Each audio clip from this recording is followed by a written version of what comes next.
அனைவருக்கும் வணக்கம். சூரசம்ஹாரம் நடக்கக்கூடிய அந்த அற்புதமான மெய்சில் இருக்கக்கூடிய காட்சியை தாங்க நாம் பார்த்துட்ருக்கோம். திருச்செந்தூரில் நடந்த இந்த கந்தசஷ்டி சூரசம்ஹாரம் அப்படின்னு பார்த்தீங்கன்னா வெகு கோலாகலமாக நடந்து முடிஞ்சிருக்கு அப்படின்னு சொல்லலாம். இதில் லட்சக்கணக்கான பக்தர்கள் கலந்து கொண்டு இருக்காங்க.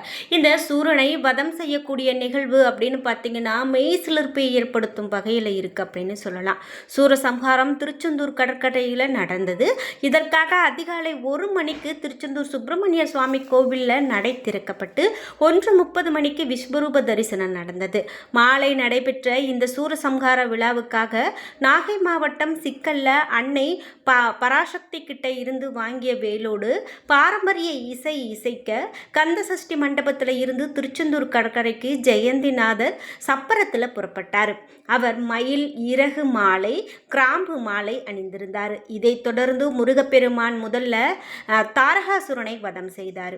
மேலும் நேற்று சூரசம்ஹாரத்தில் என்னவெல்லாம் நடந்தது அப்படிங்கிறத நம்ம தொடர்ந்து இந்த வீடியோவில் பார்க்கலாம். ரொம்பவே சுவாரஸ்யமாக இருக்கும், ஸ்கிப் பண்ணாமல் பாருங்கள். இந்த சூரசம்ஹாரத்தை பார்க்கும் போதே நீங்களும் வெற்றிவேல் முருகனுக்கு அரோகரா கந்தனுக்கு அரோகரா என்ற வாசகத்தை கமெண்ட் பாக்ஸில் பதிவிட்டுட்டு வீடியோவை ஸ்கிப் பண்ணாமல் பாருங்கள். நீங்கள் இன்னும் உற்சாகம் டிவி சேனலை சப்ஸ்கிரைப் பண்ணாமல் இருந்தால் சப்ஸ்கிரைப் பண்ணிக்கோங்க.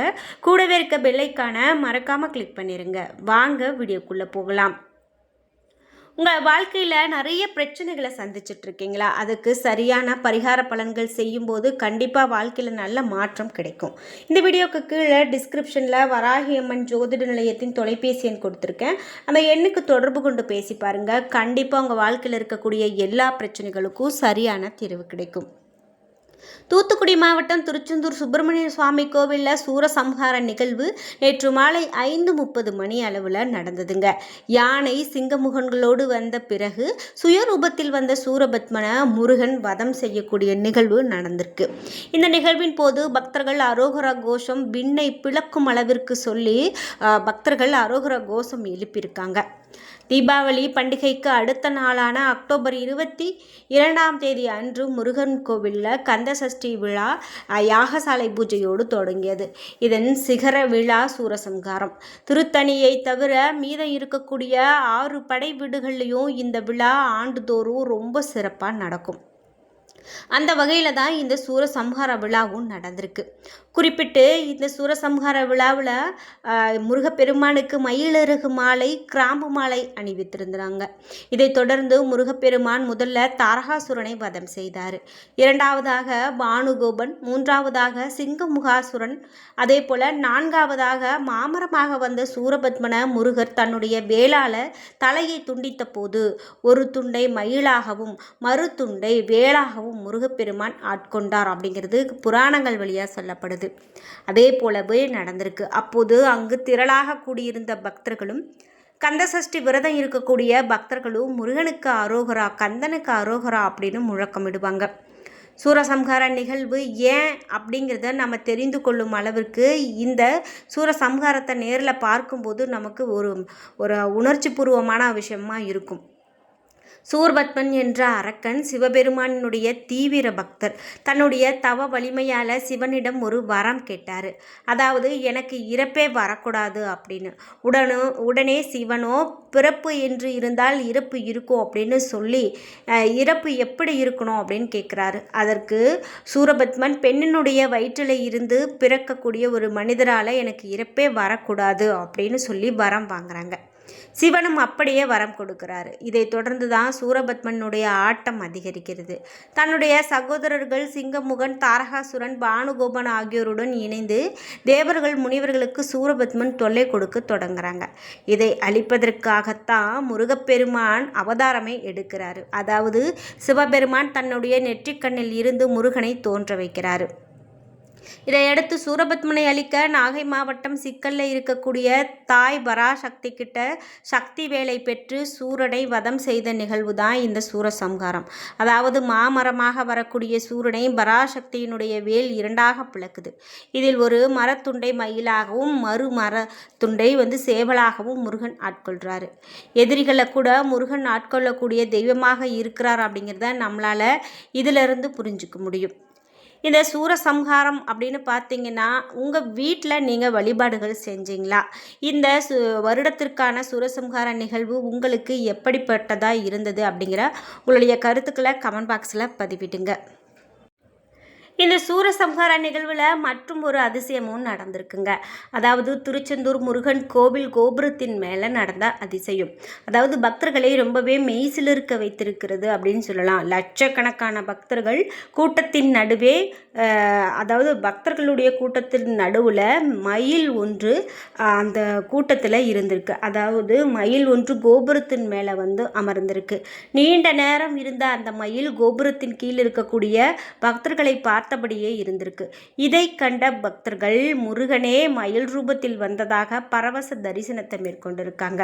சூரசம்ஹார நிகழ்வு நடக்கும்போது இப்படி முருகப்பெருமான் தான் நமக்கு காட்சி கொடுக்கிறார் அப்படின்னு சொல்லி மக்கள் விண்ணதிர அருகர கோஷத்தை முழக்கி அந்த மயிலை பார்த்து வழிபாடு செய்திருக்காங்க.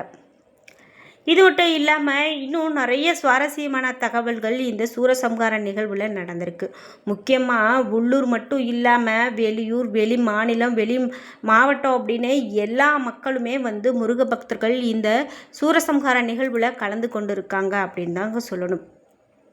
குறிப்பாக இது சூரசம்ஹாரம் அப்படின்னு பார்த்தீங்கன்னா 7ஆம் திருநாளான செவ்வாய்க்கிழமை அதிகாலை 3 மணிக்கு நடை திறக்கப்பட்டு 3:30 மணிக்கு விஸ்வரூப தீபாராதனையும் 4 மணிக்கு உதய மார்த்தாண்ட அபிஷேகமும் நடக்கும்.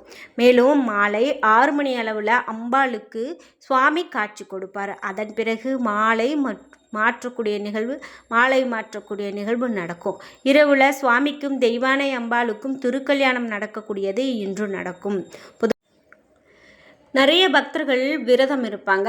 அந்த விரதத்தை முடிக்கும் அளவிற்கு இன்றைக்கு திருக்கல்யாணம் நடந்ததுக்கு பிறகு நிறைய பேர் விரதம் முடிப்பாங்க. அப்படி இன்றைக்கும் இந்த திருக்கல்யாண நிகழ்வு ரொம்ப விமர்சையாக இருக்கும் அப்படின்னு சொல்லலாம். குறிப்பிட்டு இந்த கந்தசஷ்டி திருவிழாவை ஒற்றி நேற்று சில பக்தர்கள் சிவன், பார்வதி, கிருஷ்ணர், விநாயகர், முருகர், நாரதர் உள்ளிட்ட சுவாமி வேடங்கள் அணிந்து கோவில் கிரிப்பிரகாரத்தில் வலம் வந்திருக்காங்க. குறிப்பாக விழா நாட்களில் தினமும் அதிகாலை நடை திறக்கப்பட்டு விஸ்வரூப தீபாராதனை மற்றும் சண்முகருக்கு உச்சிக்கால பூஜை எல்லாம் நடந்து வரும். இது தவிர யாகசாலையில் இருக்கக்கூடிய சுவாமி ஜெயந்திநாதருக்கு தீபாராதனை, தங்க சப்பரத்தில் சுவாமி எழுந்தருளல், மாலையில் ஜெயந்திநாதர் வள்ளி தெய்வானையோடு திருவாடுதுறை ஆதீனம் கந்தசஷ்டி மண்டபத்துக்கு எழுந்தருளக்கூடிய நிகழ்ச்சி ஆகியவெல்லாம் அடுத்தடுத்து சிறப்பாக நடந்தது அப்படின்னு சொல்லலாம். இப்படி இந்த சூரசம்ஹார நிகழ்வு இந்த வருடம் ரொம்ப சிறப்பாக நடந்து முடிந்திருக்கு அப்படின்னு சொல்லலாம். முருகப்பெருமானுடைய அறுபடை வீடுகளில் 2ஆம் படை வீடான திருச்செந்தூர் சுப்பிரமணிய சுவாமி கோவிலுக்கு நாம் போய் வழிபாடு செய்தோம் அப்படின்னா எப்படிப்பட்ட தோஷமும் கூட நீங்கி போகும் அப்படின்னு சொல்லுவாங்க. அந்த வகையில் இந்த சூரசம்ஹார நிகழ்வு தற்போது நடந்திருக்கு.